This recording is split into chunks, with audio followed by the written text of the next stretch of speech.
I'm doing a podcast, Dizzy. Hello and welcome to the Too Cool for School podcast. I am your host Yannick, and on today's episode we are speaking about alternative provisions and pupil referral units. So I have a special guest with me today. If you'd like to introduce yourself. Hi everyone, my name is Wumi and I work as a multi-agency specialist task force manager in an alternative provision in inner London. So just going to crack in and get on with it. So how long have you been working at the alternative provision? So I'm currently in my 7th year in this alternative provision. I started as a teaching assistant and then worked my way up to being a multi-agency specialist task force manager. And I'm also an associate senior leadership member at this AP. So it's quite an extensive, it's very full on, and a lot's happened for me career-wise in the last 7 years. Yeah. And just for clarity, what's the difference between an alternative provision and a pupil referral unit? So ultimately, pupil referral units and alternative provisions are near enough similar. They're the same thing. They provide pupils who can't access mainstream education with an opportunity to thrive in an alternative provision. But I think, what I know is pupil referral units get a bad rep. There's often that stereotype and that stigma that pupil referral units are a breeding ground for, exploitation, criminality, CCE, CSE, that kind of thing. But ultimately, these pupils come from somewhere. Yeah. They don't just drop from the sky into pupil referral units. And also, I don't agree with pupil referral units being a thing. I think what we offer is alternative pathways for students to access their learning, their education, as well as holistic wraparound support that a mainstream school just can't provide because of, obviously, financial barriers maybe, and also staffing constraints. In a mainstream school, you've got classes of 30, 31, and one teacher. When I was in school, probably when you were in school, you had a class teacher and a TA. Whereas now they don't have that. Schools don't have capacity to fund that. Whereas in an alternative provision, we've got high staff to student ratio and lots of wraparound support for not only students, but also their families. So families get held in the same regard as pupils. Could you provide some insight in terms of the sort of staffing role? So what types of staff do you have at an alternative provision? So at my current alternative provision, we've got obviously teachers, teaching staff, we've got TAs, we've also got what we call therapeutic educational practitioners. Okay. And they are sort of a blend between teaching assistants and learning mentors, but what they do is, and their roles are quite pivotal to the running of the AP, because students form positive, safe and trusting relationships with these members of staff. And what they do is support students in overcoming barriers to education and learning. We've also got a multidisciplinary team that comprises of an ed psych, embedded CAMS practitioner, SEN assistants, an interventions manager. We've got myself, I've got a youth worker, youth justice worker, family outreach worker, transition and progressions coach, social emotional mental health coach. And we've also got the safeguarding team, which comprises of safeguarding key workers as well as the safeguarding manager. And everyone's roles, we work together like cogs in a mechanism. Each child and their family will benefit from a level of involvement with whatever we've got going on, whether that's SEN support, whether that's safeguarding support, whether that's multi-agency support to overcome barriers to engagement. Because we can establish those positive relationships, it makes it easier for children and families to want to willingly engage as opposed to it being imposed on them, if that makes sense. No, that does. Yeah, that's very insightful. Thank you. Does the resources that you have at your disposal within your provision allow you to offer the students like an enriching curriculum? Because I think one of the concerns that many parents had expressed, to me when I was still in education about alternative provisions and pupil referral units was the quality of work, the standard of work, the type of work. And, that sort of sense that if you go to an alternative provision or a pupil referral unit, it's essentially a youth club and there's no work. So does the provisions and the resources that you have there allow you to offer the students an enriching curriculum? Absolutely. So we follow the standard curriculum anyway. And our teachers, I would say, are the finest in the game because they take a lot of time out to scaffold the work and structure it in a way that students can access it. So my provision, we are trauma-informed and also a nurturing school. And one of the 6 principles of nurture is children's learning is done developmentally as opposed to chronologically. So in a mainstream school, the work is geared towards your age. So if you're 13, the expectation is you're going to do maths work that a 13-year-old should be able to access.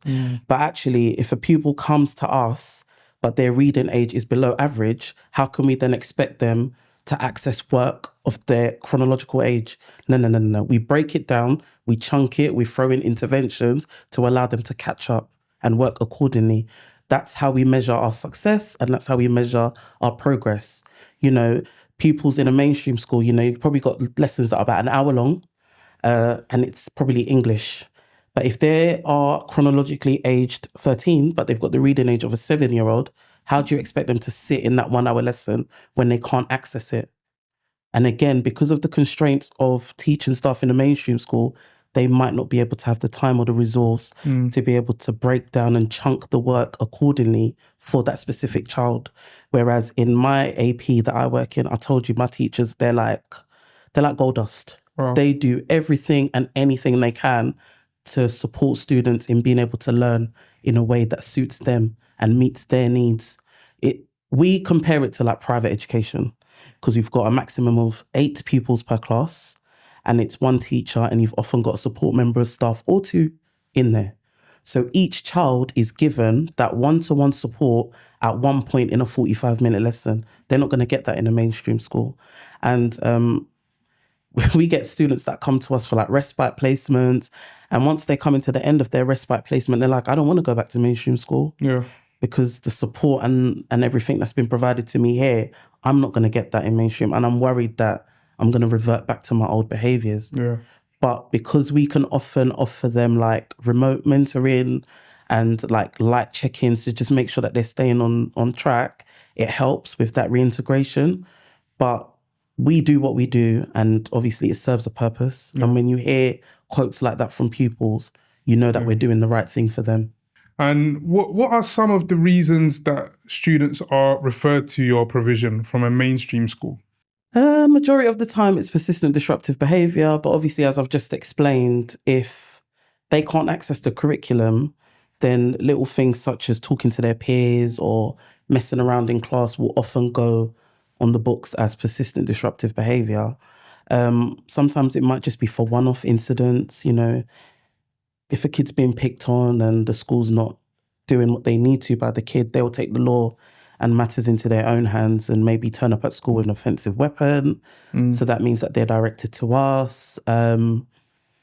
But post-pandemic, I would say a majority of the referrals to us is for persistent disruptive behaviour. And then obviously by the time we unpick those layers, we realise that there's probably an underlying SEN need that's not been picked up right from primary school, or there's an element of trauma that this young person has gone through that has shaped them and has impacted the choices that they make and the behaviours that they exhibit.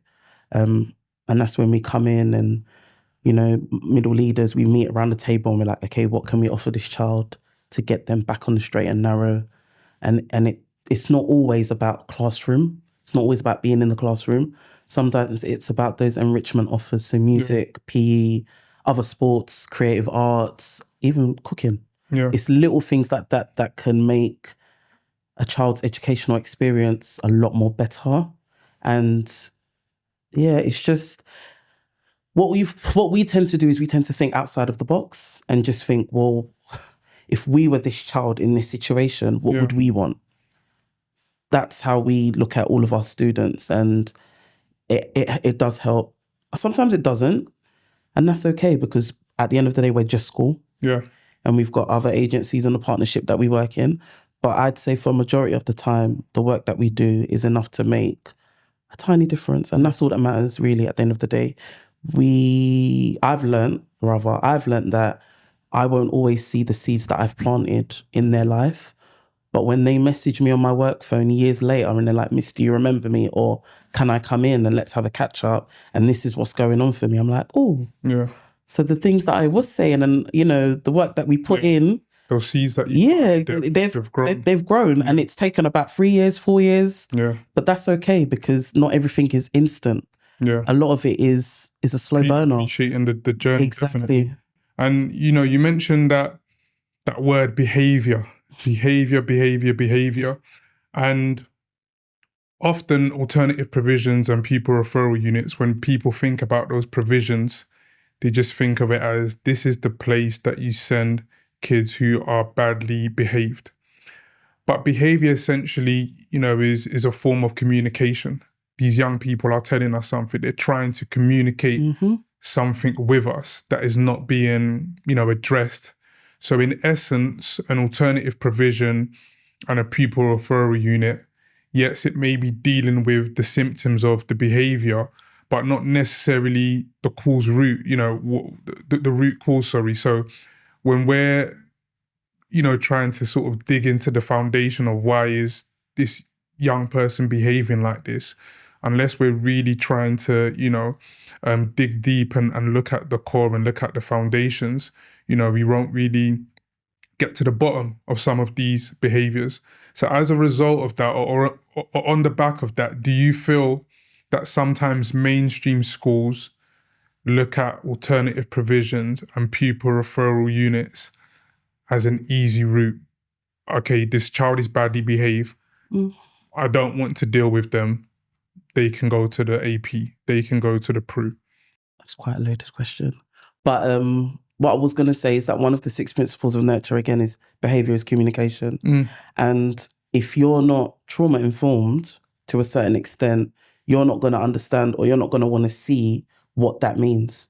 So again, post-pandemic, we've seen a rise in the number of students coming to us with complex mental health challenges. And in itself, like the pandemic was a trauma for a lot of kids.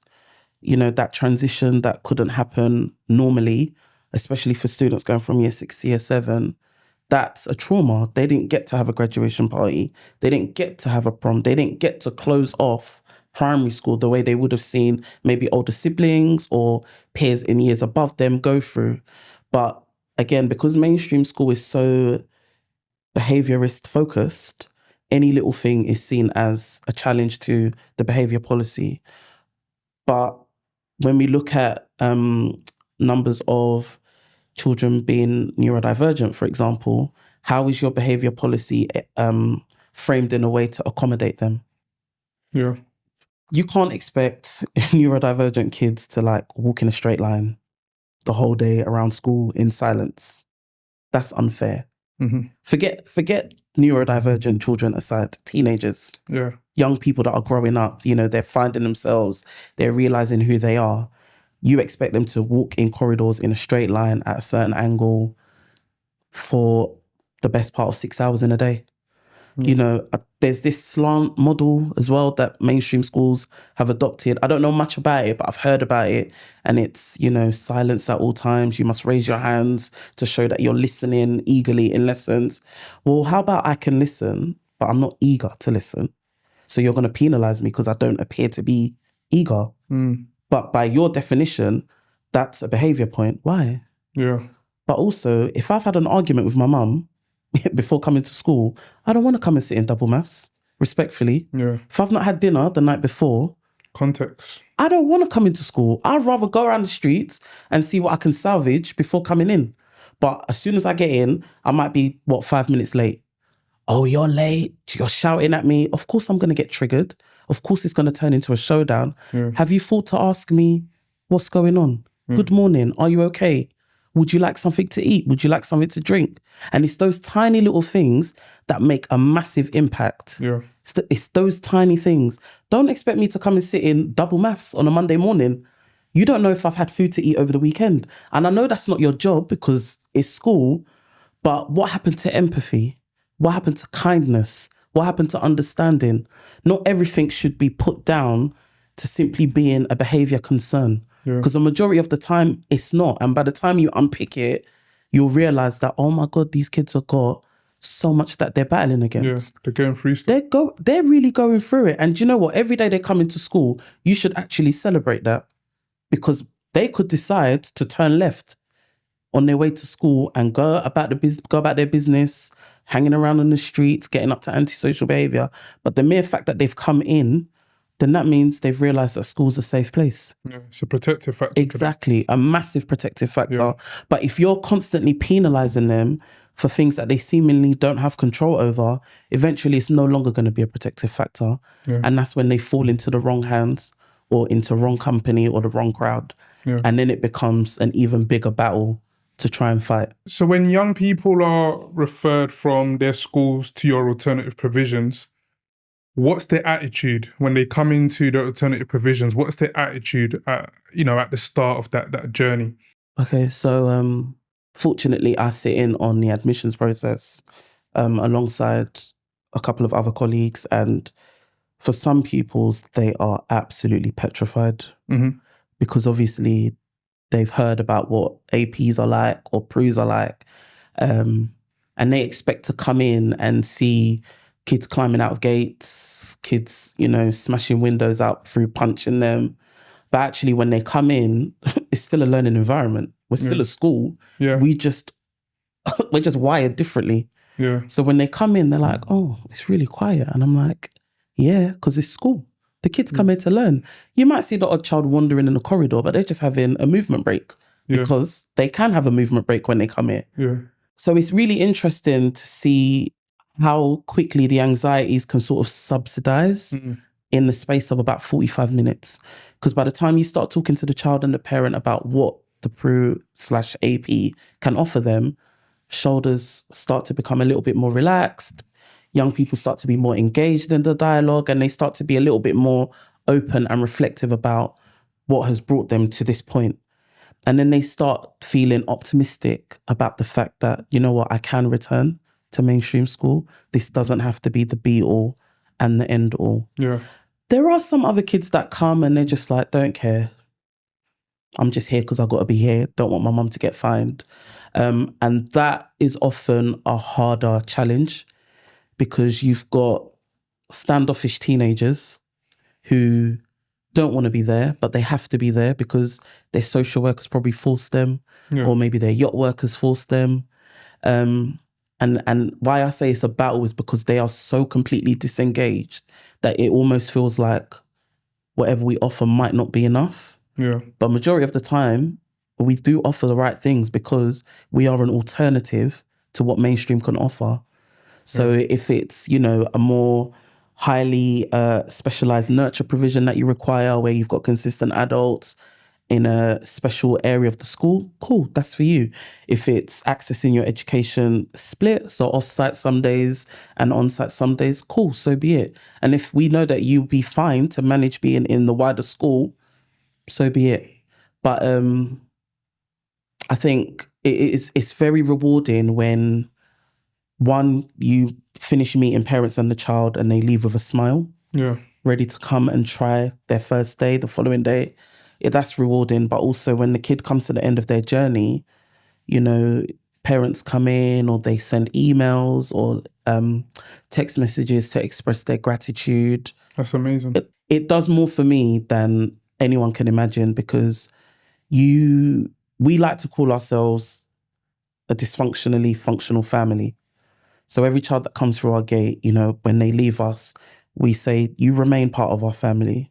So if there's anything that we can do to help or support you, and not just the children, it's the parents too. If there's anything we can do to support you or help you, pick up the phone. Because we acknowledge that you might find it hard to be able to advocate for yourself or for your child, but we can support you where we can, using the right language, the right terminology, signposting you to key agencies that can actually fight the good fight for you. Because, sometimes we have got to be impartial, but that doesn't mean we can't signpost you to relevant bodies that can do the needful.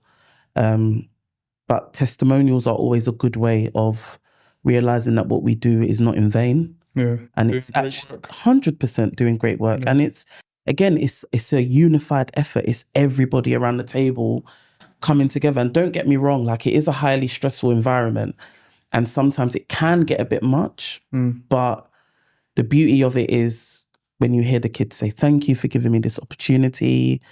Or if I was in mainstream, they probably would have suspended me for doing this or that. But because we're quite restorative as well, we want to get the kids to understand the why, like why they make certain decisions or why they respond a certain way. Yeah. So we unpick things, as painful as it is, we unpick things. And that's why I often give them that pre-warning ahead in the admissions meeting. And I say, look, we don't penalise kids unless you do something that is extreme. Yeah, yeah. But any other thing, we want to work with you so that you can understand why it is that you've made this decision or why it is that you've responded this way, so that we can then equip you with a skill set to be able to manage in the future moving forward, so that you don't keep making the same mistakes and so that you can realise that you are above making wrong choices. Yeah. Because, you know, if a school can't teach you how to right your wrongs, then who's going to teach you how to? Obviously, apart from your parents, but who else is going to do that? So we're more of like a supportive factor in the lives of these kids. Yeah. That's amazing. And you've spoken a lot about parents and the importance of parents. And, you know, I found, you know, working as a head of year, the most successful students that I worked with, the parents were involved. Like family had to be involved. And, you know, that's the sort of free will cog of school, student, parent that really, you know, if you work as a cohesive unit, it just makes, you know, things work. But obviously that's in a mainstream school, and sometimes, you know, even that was a struggle for some parents. But for the parents that, you know, did invest in their children, you know, it definitely paid off. What's your experience over the years of, you know, the parents that you've worked with, considering that you are an alternative provision? Have they been invested? Have they been supportive of the students? It's a tricky one. I think sometimes they do start off resistant, because some families and some parents are like, we don't need help. I don't know why my child is here. But then again, this is where being able to develop relationships, safe, trusting relationships, is a key factor. You know, staff in the school have got work mobiles. And, you know, we exchange numbers with not only students, but also their parents. And, you know, we just say, we like to keep in contact with you. And some parents from the jump, they're like, nope, not interested, because their own experiences have been, I only ever get negative phone calls. But we flip it over. We celebrate the little wins so that it complements when things go wrong. So for some pupils, you know, their parents will get a positive phone call and be like, this is groundbreaking, never received one of those. Or they might get a positive postcard, in the post, celebrating a piece of work that they've done. Parents are like, whoa, this is new. But we've realised that those are the keys to getting parents on board to support their child and also work alongside us. Because I think if you compound them with all the negativity in the world, they're going to switch off. They're going to disengage, because no one wants to have to deal with that. Especially if you've got parents that might have medical issues or high stress, high anxiety. No one wants to hear from a school that's constantly telling me my child has done this and my child has done that. But if you're calling me to say, oh, my child managed to sit a test, which they probably weren't able to do in mainstream, I want to know about it. Or they managed to, you know, receive a certificate for, I don't know, participation in a PE lesson, where in mainstream school they were bunking. I want to hear about it. So obviously, if you're engaging in positive communication about their child with them, they're more likely to open up and want to share with you what's going on. But sometimes it can get a little bit tricky, because if a family's got like an allocated social worker or early help intervention worker, those relationships sometimes can be a bit fractured. So then they lean heavily on the school. But obviously, we're just school. We're not social workers. We don't have any statutory guidance on how to work with children and families apart from in an education manner and format. So what we do is it makes it easier to just signpost them and say, look, we recognise that you're struggling with XYZ. We think you might benefit from additional support. Do you mind if we make a referral to MASH? And obviously for some parents, it might be like, nope, because they know what MASH is. But other parents, when you break it down to them and you say, look, social services isn't there to take your kids away from you. Actually, their job is to do the opposite. You know, we can support you in any which way that we can, but we just recognise that you might need more support. Then they're more willing and they're more open to it. And we find that to be the case a lot more than years back. It's almost like that stigma of wanting to access additional support is almost dying down. I don't want to say it's definitely dying down, but we're working on it and we're constantly chipping away with the parents that we work with. It also helps that we have got a vast amount of support in-house. So because the support is in-house, they don't have to wait 3 months before they get seen, I don't know, by an EP or a CAM specialist, because we've got one embedded. You know, we've got youth worker who can look at extracurricular activities to support young people in engaging with things that interest them in their own time. We've also got like holiday offers that we get the kids involved in. And for a lot of parents, that's a big win because they don't have to pay. So imagine if you've got 6 kids and one school is offering you 3 holiday activities, you're going to push for your kid to join that because then it lightens the burden and then you only have to accommodate the remaining 5. So it's these little things that we've realised make a massive difference for families and getting them on board to believe in the work that we do and the support that we provide. Before I move on to my next question, I just want to, share sort of my own experience of, alternative provision and a pupil referral unit when I was younger. I recall in secondary school and I, for the life of me, I can't remember what year I was in, but it was just before the Christmas holidays and I was sent to a pupil referral unit in East London. And I remember not going. I said, you know what, I'm not going to go because, logistically it just didn't sort of make sense of, then the sort of mindset and the view that we had of, pupil referral units. And I said to myself, if I've got any issues there, the pupil referral unit, the date ends at 2 p.m. If there's any issues and people are waiting outside for me, my school ends at 3 p.m. So it's just, those sort of things. And I said it just wasn't safe, for me to be there. And during that period, I don't recall school getting in touch to sort of see how I was doing. I don't recall school getting, not even just with myself, but even with, my mum, but it was just sort of no check-in. And I thought to myself, wow, I've just been left, I've just been left to my own devices. And I ended up going back in January because it was after Christmas. And there was literally no sort of return to school meeting. And again, this was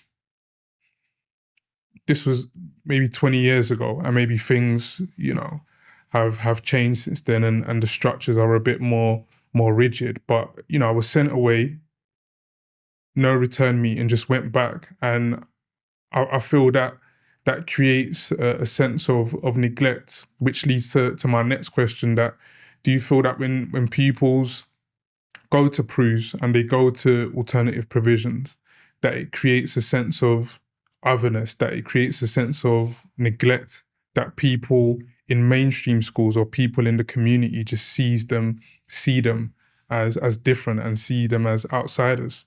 I think it depends on their pathway to the AP/PRU.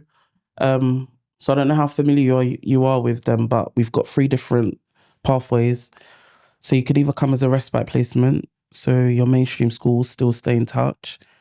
You could either come as a fair access, so you're from outside of the borough and you've just recently moved into the borough and the local authority needs to place you But also you could be a permanent exclusion, which means that your mainstream school has absolutely had it. So they're done. Yeah. When you come as a respite placement, schools will do check-ins. So from what you've described, that was a respite placement. So actually what your school should have done is your school should have been at your admissions meeting to the AP. They should have scheduled regular check-ins. They should have had a review meeting. So the fact that you didn't attend the AP, that should have gone as an attendance issue for your mainstream school to pick up on. Do you know what? Let me just clarify. I went outside. I stood outside and I said, you know what? Yeah, this is long, man. So you didn't meet anyone, like a member of staff in the building? I was literally stood outside the building and I was just like, no. It's not happening. It's not happening. It wasn't, yeah. Because you can't see in, like, the windows, like, you couldn't see inside. Like, I didn't know, what students were there, what area they were from, and I just thought, it's not worth taking the risk. No, I hear that. But like you said, a lot of things would have changed in terms of systems and processes. So now, if you're a respite placement, schools will be contacted to arrange an admissions day. If you're a fair access, then we'll get in touch with your parent carer as well as the local authority to get in touch with them to schedule a meeting for you to come in. And if you're permanent exclusion, then the local authority will communicate with parents to say your child has been directed to the local alternative provision in the area that you live in. You've been invited to attend a meeting, blah, blah, blah, blah, blah. And I would say, like, for the respite students, there's a limited chance that they would feel that sense of otherness. But maybe for the other two, so the fair access and the permanent exclusions, I can understand why they would feel that way, especially if they are stuck within the AP for an extended period of time. Yeah.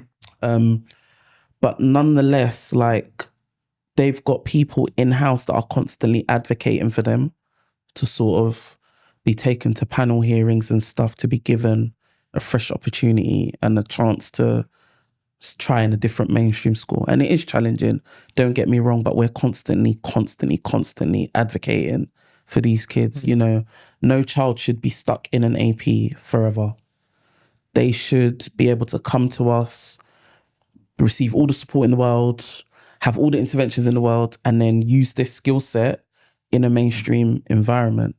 But obviously, if you've got significant SEN or SEMH challenges, then obviously we'd need to do the needful by you, such as EHCP applications, to find a specialist provision that can actually meet your needs. But again, that in itself is a whole long process and a long road. And I think that's one of the main issues with reintegration, is that they come to your provisions.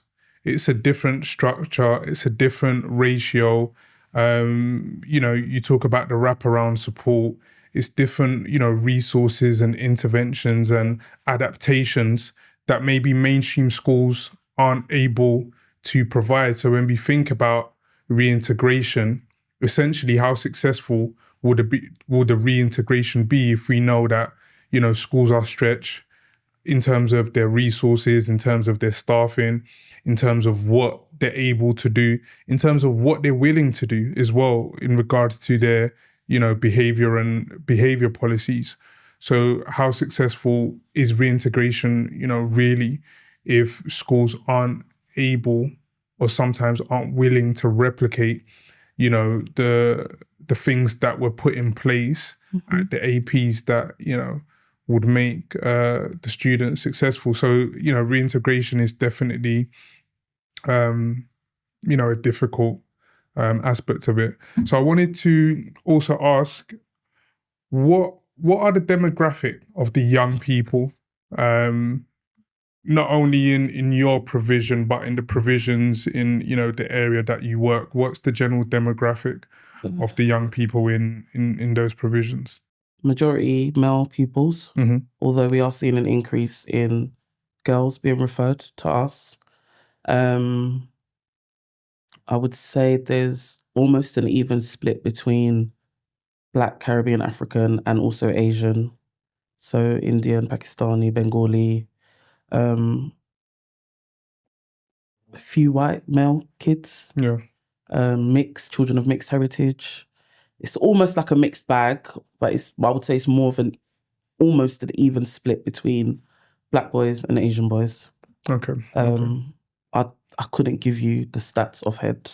Yeah, no. But it's near enough that so on an everyday I come in and I'm like, oh.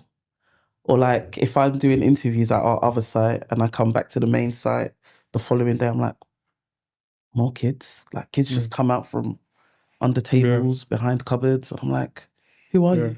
And I think, that's an area not necessarily to be discussed today, but definitely to have as an area or a topic of discussion in terms of, the demographic of, the pupils that we see in alternative provisions and pupil referral units. Because from, my experience, as an educator, it is often, black or brown, students from ethnic minority backgrounds, but that's, definitely a wider discussion perhaps for another time. You mentioned earlier at the start of the interview, at the start of the conversation, that PRUs and AP sometimes get a bad rep. People see them as, areas that, or an establishment, that breeds, sort of youth violence, gangs, etc. Have you ever had to sort of deal with conflicts of students from like neighbouring boroughs, neighbouring areas? And if so, how have you sort of managed that?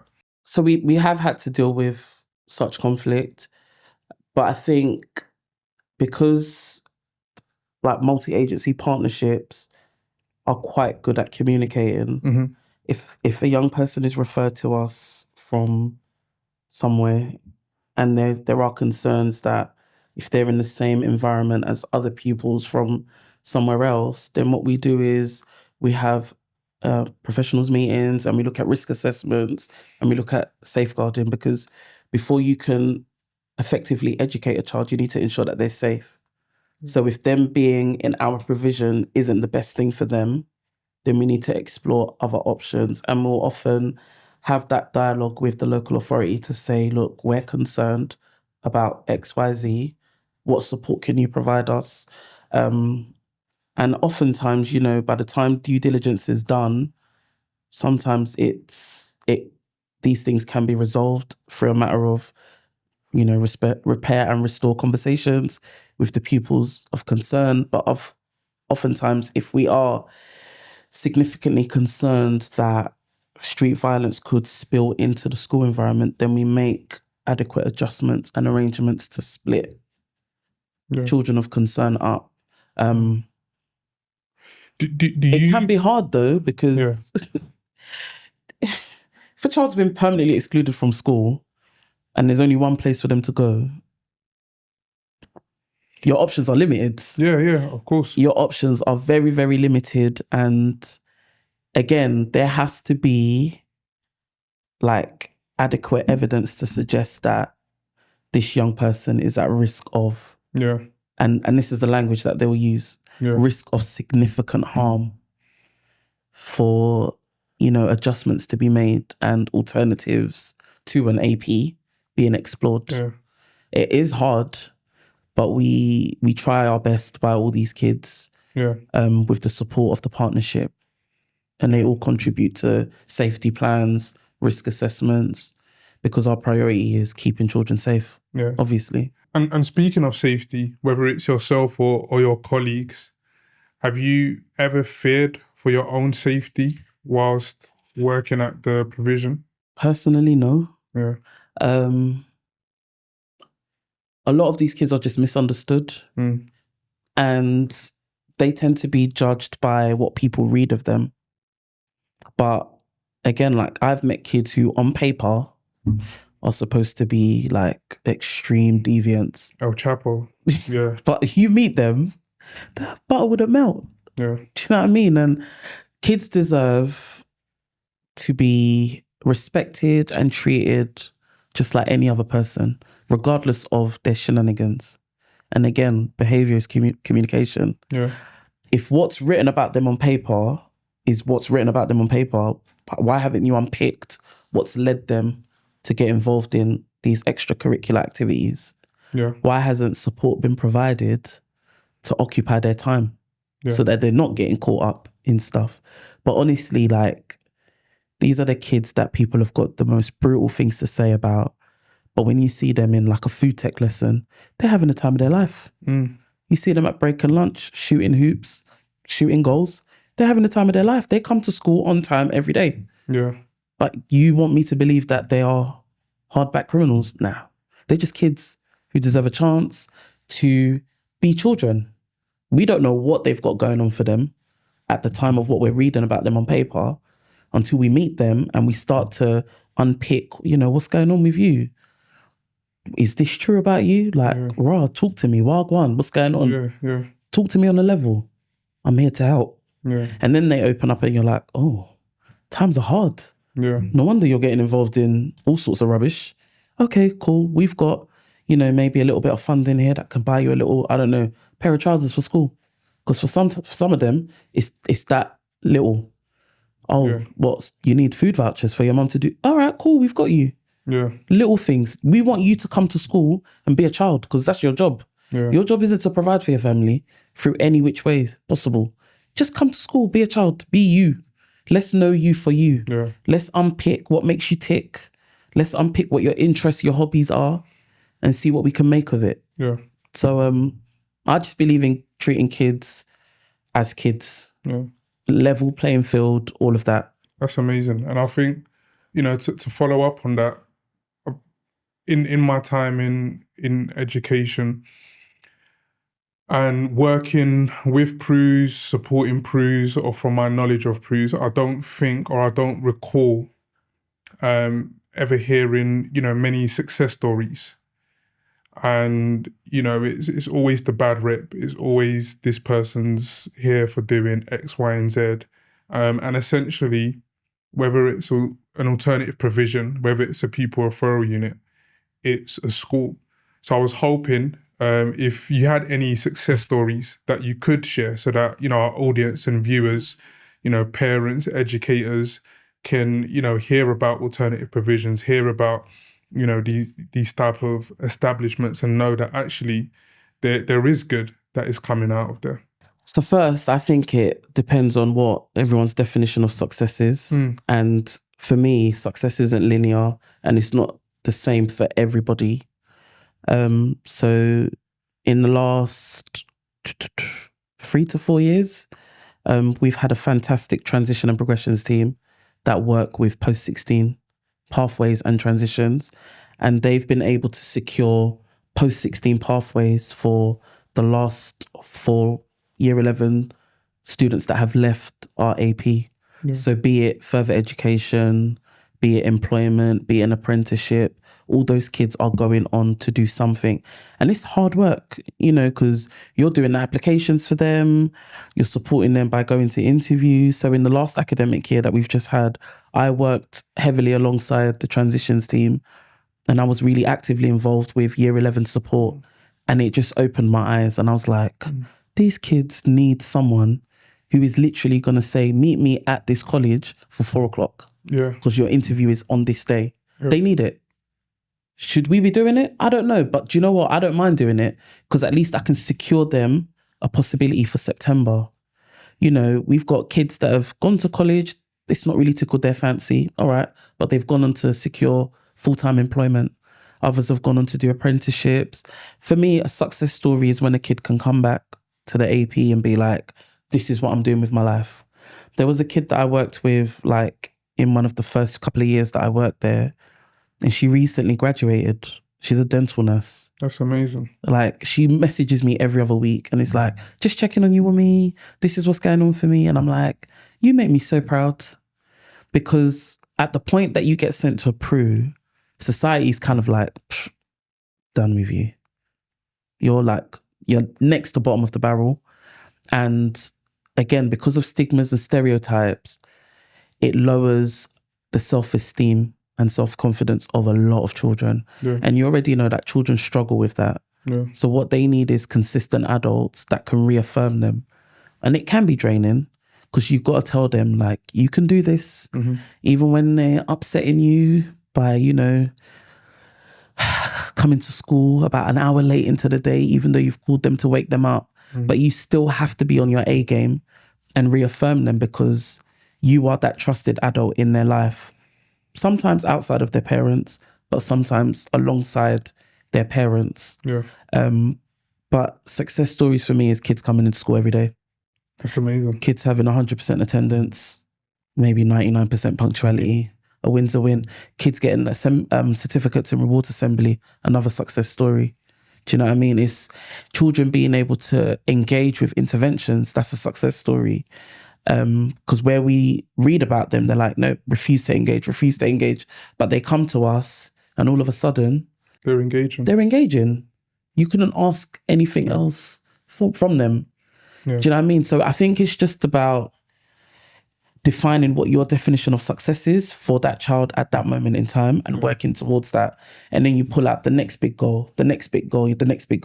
You've just got to be realistic with children and young people because unfortunately they're living in the moment. They don't live as adults, we live for the future. Yeah. But they're not at that stage yet. So as the adults, we've sort of got to mold that in them and say, look, the choices you make today impact tomorrow. But a lot of kids take that literally.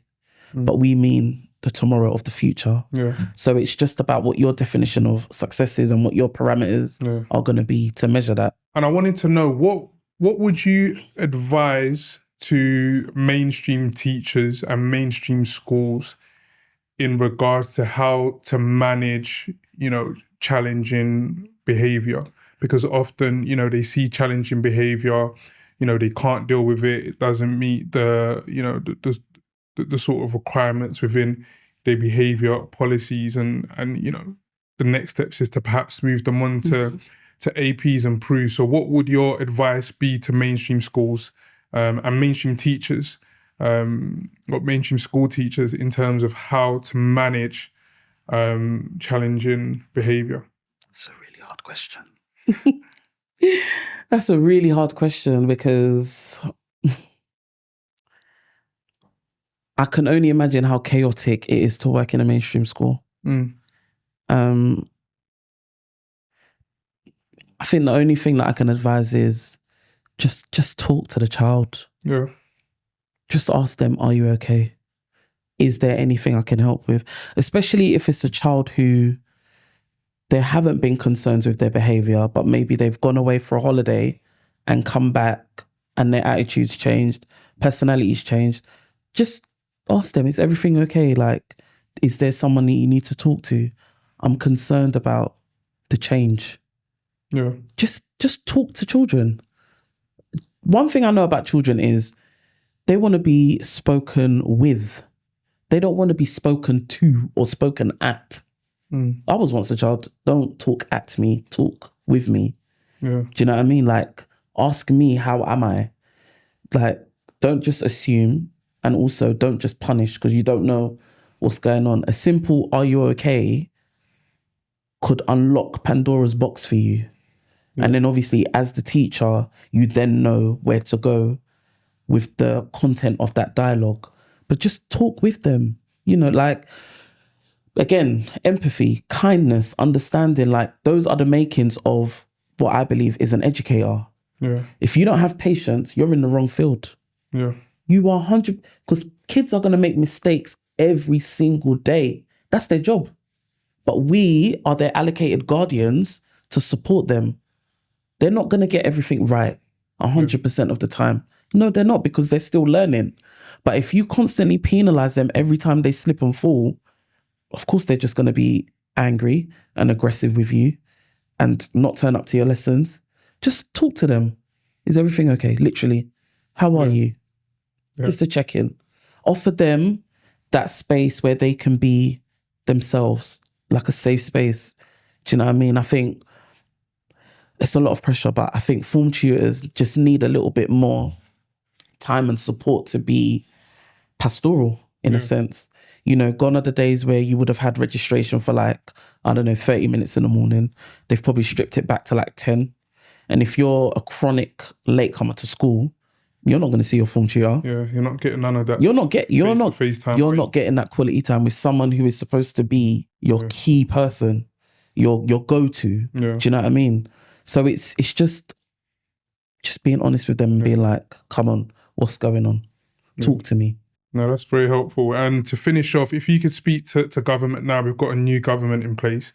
If you could speak to them now and ask them to prioritise one thing that would help support alternative provisions and pupil referral units, you know, to deliver the best educational outcomes for their students, what would that one thing be? One. I've got a wish list. I just think funding so that these resources can be maintained. Yeah, sustainability. 100%. Because obviously the previous government, unfortunately, stripped back a lot of funding for education and schools. And that's where like we can probably see the stark comparisons between when we were at school and the children of nowadays. But I know funding is a big buzzword, but funding is what feeds into sustainability and improved outcomes for young people, children and young people. So that would be the main thing for me. Okay, thank you very much, Thank Wumi. you for having me. Thank you for coming on the show. It's been a pleasure. So that was the Too Cool for School podcast. If you like our content, please subscribe and follow us on our social media platforms.